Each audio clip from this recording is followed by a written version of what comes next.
স্বৈরাচারের সাথে বিগত 17 বছর বাংলাদেশ জাতীয়তাবাদী দলের প্রত্যেকটি নেতাকর্মী যুদ্ধ করে টিকেছিল। যারা আজকে বড় বড় গলা উঁচু করে কথা বলছে, যারা আজকে বড় বড় গলা দিয়ে বিশৃঙ্খল কথা বলছে, বিভ্রান্তিকর কথা বলছে, 17 বছর মানুষ আপনাদেরকে রাজপথে দেখতে পায় না। 2026 সালে এসব মানুষকে বিভ্রান্তি করে কি সব টিকিট মিকিট বিক্রি করেছেন। আসেন এইসব বিভ্রান্তি রাজনীতি থেকে বেরিয়ে আসুন। প্রিয় ভাই বোনেরা, আজকে এখানে দেখেছেন বিভিন্ন জন যারা বক্তব্য রেখেছে, তারা বলে গিয়েছে যে কিভাবে আমরা ঢাকা 17 এলাকার জন্য কাজ করছি, ঢাকা 17 এলাকার অবস্থানের উন্নয়নের জন্য কাজ করছি। তারা বলে গিয়েছে যে তাদের কিভাবে আমরা মানুষের উন্নয়নের জন্য এখানে কাজ করছি, মানুষকে স্বস্তি দেওয়ার জন্য কাজ করছি।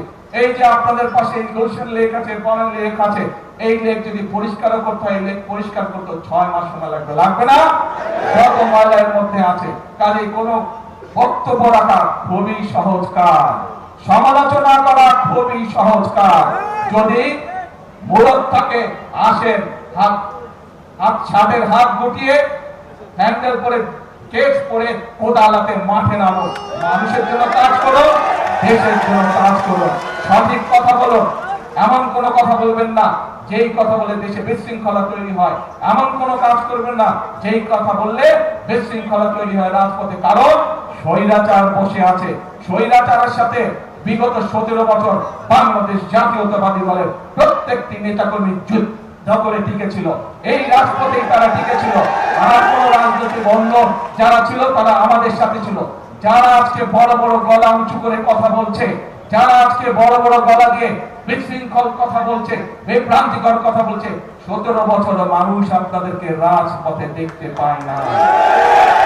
এখনো রয়ে গেছে পত্রিকাগুলো, বিগত 17 বছর পত্রিকাগুলো রয়ে গেছে। বের করুন পত্রিকাগুলো, পত্রিকার পাতায় এখনো ছবি আছে কিভাবে আমার দলের, বাংলাদেশ জাতীয়তাবাদী দলের বিএনপির নেতাকর্মীরা কিভাবে অত্যাচারিত হয়েছে, কিভাবে নির্যাতিত হয়েছে, কিভাবে গুমের শিকার হয়েছে, কিভাবে কারাবরণ করেছে, কি বক্তব্য তারা দিয়েছে, সেই সবগুলো এখনো পত্রিকার পাতায় রয়ে গেছে কম বেশি। পত্রিকাকে সেদিন ছাপতে দেওয়া হতো না এইসব বিষয়, তারপরেও পত্রিকাগুলো চেষ্টা করেছে, অনেকগুলো, সবগুলো না হলে অনেকগুলো পত্রিকা চেষ্টা করেছে বিরোধী দলের কণ্ঠস্বরকে যতটুকু সম্ভব তুলে ধরার জন্য। কিন্তু সেইখানে আমরা আজকে যারা বড় বড় কথা বলছে তাদের কোনো কথা সেখানে দেখিনি আমরা।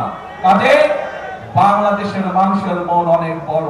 ভুল অতীতে করেছেন, 71 সালে ভুল করেছেন, 86 সালে ভুল করেছেন, 96 সালে ভুল করেছেন, 2026 সালে এসব মানুষকে বিভ্রান্তি করে কি সব টিকিট মিকিট বিক্রি করেছেন। আসেন এইসব বিভ্রান্তি রাজনীতি থেকে বেরিয়ে আসুন, এইসব মিথ্যা রাজনীতি থেকে বেরিয়ে আসুন, এইসব উস্কানি দেওয়ার রাজনীতি থেকে বেরিয়ে আসুন। সত্যিকার ভাবে জনগণের কাজ হতে পারে, সত্যিকার ভাবে দেশ এগিয়ে যেতে পারে, এইরকম যদি কোনো পরিকল্পনা আপনাদের কাছে থাকে, এইরকম যদি কোনো চিন্তা ভাবনা আপনাদের কাছে থাকে, উপরের টেবিলে উপস্থাপন করুন, সংসদে উপস্থাপন করুন, জনগণের সামনে উপস্থাপন করুন। সেই পরিকল্পনা যদি ভালো হয়, সেই পরিকল্পনা যদি বাস্তবসম্মত হয়, সেই পরিকল্পনা যদি দেশ এবং দেশের মানুষের উপকার করে, অবশ্যই আমরা সেই পরিকল্পনা অনুযায়ী কাজ করবো ইনশাআল্লাহ।